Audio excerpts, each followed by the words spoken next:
Spinning, spinning, spinning, spinning.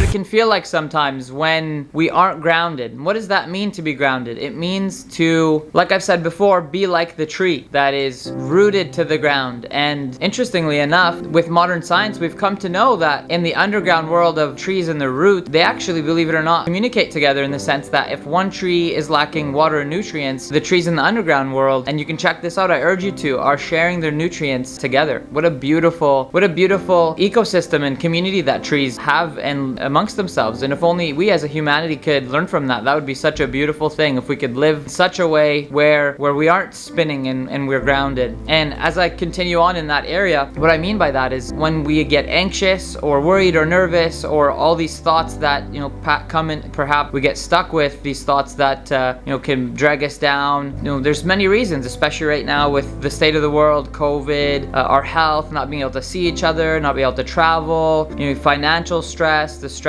of family, of things going on inside, things that maybe we haven't dealt with in the past. And it can really wear on the brain. It can really wear on your body, and it affects as well, our mind affects our physical body big time. So stress. So how do we keep that down? Well, I was talking to my spiritual guide and my counselor. His name is Henry McKinnon, such a beautiful soul based out of BC. He's helped me for the last while here, and I love just sharing it with anyone who wishes to follow my advice, because I've been able to come to a place of peace and serenity, which is great. And of course, it's like I've said in the past, every day is work. Just like going to the gym, you have to go to the gym for your mind. Just so beautiful when we were talking about these trees and just taking a seat back. If you've ever been in that meditative state or kind of almost falling asleep, you're just in such a state of peace, or maybe in a nice warm bath where you can truly shut it off. That's or you're in the forest and you feel very grounded and one with nature. You're just so at peace in that infinite space. If you go back to getting out into the mind and, oh my God, anxiety, the world, all this stuff, it's crazy. There's so much negativity, stress, etc. Well, if we, again, just a crazy thought, and I say that because we have to be imaginative, even though I don't like that word because it's dismissive. I mean it in the sense that it's in a beautiful way. So imagine, as a baby, you were able to relive that experience,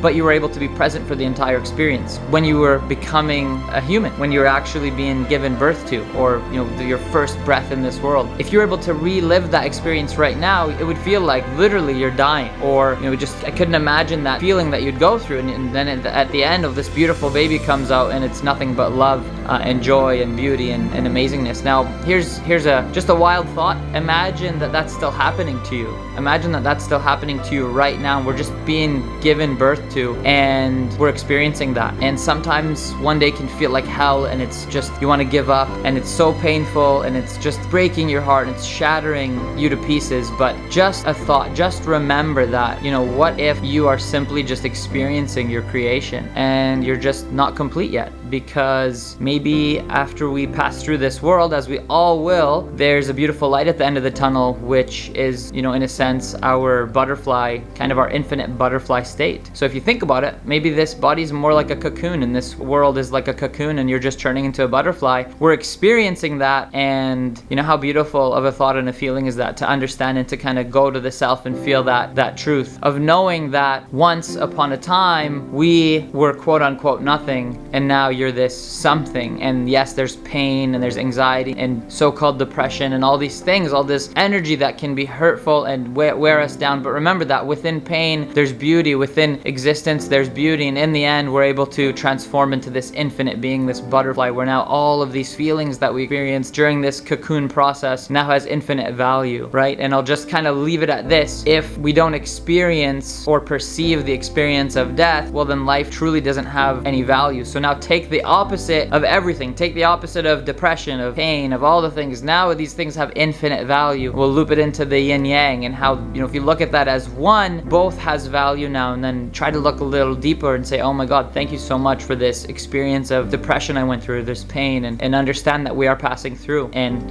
let go of that anxiety, these feelings, these emotions. Call for healing, call for forgiveness, call for love, because that at the end of the day is what we are, and that is why a lot of this, these other mixed spinning having thoughts and feelings and emotions are can be painful, because at the end of the day, we are loved. So just wanted to share. I really appreciate everyone following the information and the message I have to share. Please, follow me on YouTube, username Rocket Alush. I'm on Instagram, Facebook, something the number 4 humanity. Muhammad Mahdi Richard Alush on Facebook, Rocket Alush R Alush on Instagram and on TikTok as well. Thanks again. Have an amazing, beautiful day, all of you beautiful people. Salam alaikum, goodbye, and namaste.